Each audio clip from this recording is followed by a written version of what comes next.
In episode 1, we focused on finding a strategy that actually makes sense to trade. We used the LuxAlgo AI to search through millions of backtested strategies, filtered for the performance we wanted, and saved one that matched our criteria. If you haven't seen that episode yet, watch it here.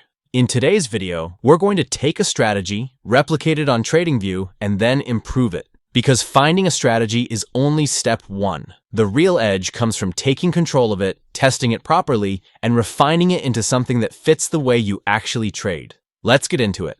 First, we'll open LuxAlgo AI and head straight to the saved panel. That's where our original strategy is stored, and we can review it. Saving strategies is important because it allows you to come back at any time, reevaluate performance, and continue working from the exact same setup without having to search from scratch. Once we open it, we'll click into the strategy and select the Dive Deeper option. Dive Deeper brings the strategy back into the chat context, so you can continue working with it instead of starting over. But this time, something interesting stands out. Compared to when we first pulled it up in episode 1, there have now been additional trades. The performance has evolved, and that alone is a good reminder that strategies are always interacting with new market data. Now, as a quick refresher from episode 1, let's go ahead and pull up another strategy entirely. This time, we'll search for an ES strategy on the 1-hour time frame using the Signals and Overlays toolkit.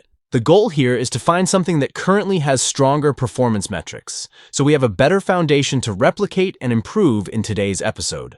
Now that we've pulled up a stronger ES strategy on the 1-hour time frame using the Signals and Overlays toolkit, let's look at what we're working with. The win rate is strong, the profit factor is above 2, and the average winner is larger than the average loser. But the drawdown is still close to 30%, which means there's definitely room for refinement. Let's replicate this strategy on TradingView. First, we'll save it, so now we have 2 saved strategies in our account. Then we'll click Replicate on TradingView. As soon as we do that, a window pops up with clear, step-by-step instructions showing exactly how to recreate the strategy. It walks you through the process in order, so there's no guesswork involved. We'll simply follow those instructions, copy the script, and paste it into the LuxAlgo backtester on TradingView. Within seconds, we have the exact strategy running on the ES 1-hour chart. Now that the strategy is live on TradingView, this is where things get interesting. Replicating it isn't just about seeing the same trades on another platform, it's about gaining flexibility.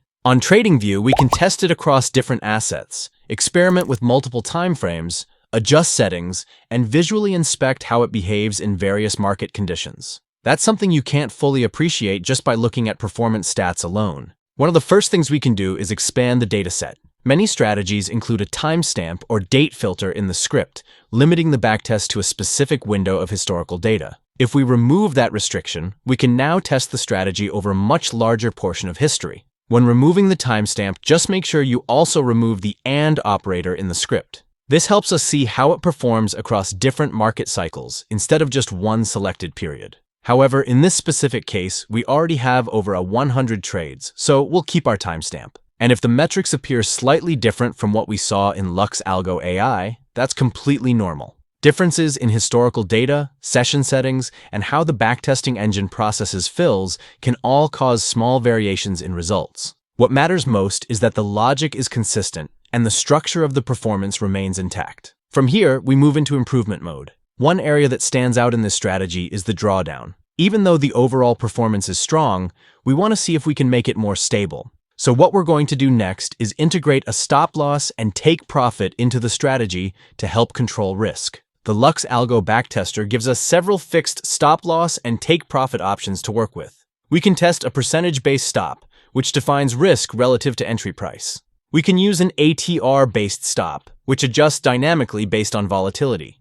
We can implement a fixed price stop or ticks, or even experiment with a trailing stop that moves as price moves in our favor. Each method has its own behavior, and the best choice depends on how the market moves and how the strategy captures entries. There's no shortcut to finding the optimal approach. It's trial and error. We'll test one method, observe how the metrics shift, then test another. We'll watch how drawdown changes, how profit factor adjusts, and how the equity curve responds. Sometimes a tighter stop improves drawdown, but cuts profits too aggressively. Other times, a volatility-based stop balances both. The process is about iterating until we find a configuration that improves stability without destroying the strategy's core edge. And that's the real advantage of replication. We're no longer just reviewing performance, we're actively shaping it.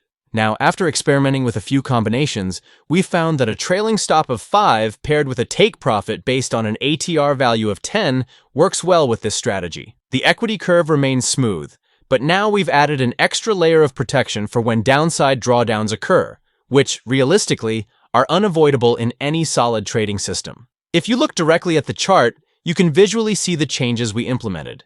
The green lines represent our take profit levels, while the red line tracks the trailing stop as it moves with price. This gives us both structural protection and adaptive profit targeting. Instead of allowing trades to fully reverse during pullbacks, the trailing stop helps lock in gains, and the ATR-based take profit adapts to current volatility conditions. The result is a strategy that still captures strong moves, but now manages risk more intentionally. We haven't changed the core entry logic, we've simply refined how trades are exited, and often, that's where the biggest performance improvements come from. Now, there's a lot more you can do with the backtester, but we'll leave it here for now. At this point, you could set up alerts directly on TradingView and begin automating the strategy from there. But in the next episode, we'll walk through how to set up automation directly inside the LuxAlgo AI platform and connect it to third-party platforms, so your strategies can execute even when you're not at the screen. If you want to see how to make your strategies work for you around the clock, make sure you stick around. We hope you learned something from this one, and I'll see you in the next episode.